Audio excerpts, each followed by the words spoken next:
hello लोगोफोर गिबियाव नोंथांमोनखौ नेचार publication इउट्यूब चेनेलाव बरायना लाग्रोबाय दा फैदो बाहाय नोंथांमोननि सिगाङाव मोनसे गोनां बाथ्रा फोरमायनो नागिरदों दा बेवहाय मा दं नोंथांमोना नुनो मोनो जोबोद इन्टारेस्टिंबो जे लोगोफोर जों गारि मटरजों गोबां गोजानहालागै दावबायनो मोजां मोनो एबा खायफाया दावबायनो गोसो जायो नाथाय जों गोबाङानो खाबुफोरबो मोना नाथाय बे समाव नोंथांमोननो बेबायदि जोबोर गोजानसिमहालागै गारि हान्थिनायनि एबा गारिजों बेरायनो मोननायनि राहा खिन्थानानै होनो नागिरदों दा फैदो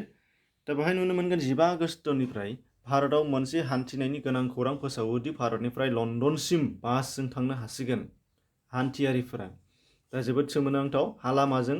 सिगाङाव दै लामा आरो अख्रां लामाजों थांनो हायोमोन लन्डनसिम अर्थात इउनाइटेड किंडमसिम दा बेनिफ्राय दा जोंनिया भारताव बासनिबो सुबिदा जाबाय अर्थात हा लामानिबो सुबिदा जाबाय होनदों दा फैदो बाहाय बेजों सोमोन्दो गोनां खोथाफोरखौ मिथिनि बबे हादरफोरजों बबे हादरनि लामाजों हाबलांनांगोन बेसेबां सान लागोन दा बेफोर गासै बाथ्राफोरखौ नायना लादिनि दा बाहाय नुनो मोननाय जागोन फार्स्टआव बुंखादों नोंथांमोननि सिगाङावहाय बेखौ आङो जि निउसाव फोसावनाय खौरांखौ लानानै नोंथांमोननो जिहाय दिन्थिनानै होनो नागिरदों बेनिफ्राय नुगोन भारतनि गुरगांवआव थानाय मोनसे प्राइभेट ट्रेभेलार कम्पानि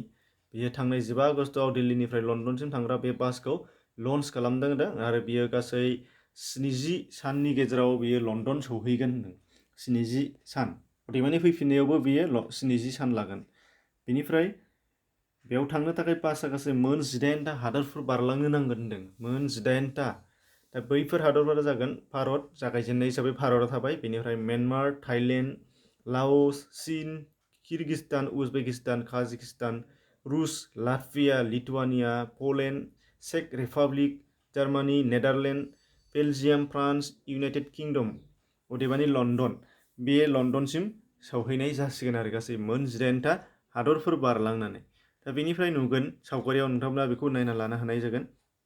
दिल्लीनिफ्राय जोंनि सा सानजा भारतनि इम्फल जानानै बियो म्यानमाराव हाबगोन बेनिफ्राय थाइलेन्ड बेनिफ्राय लाओस चाइना किर्गिस्तान उजबेकिस्तान काजाखस्तान बिसोर गासैखौबो ओरै बारलाङै गिदिंनानै थांथारनानै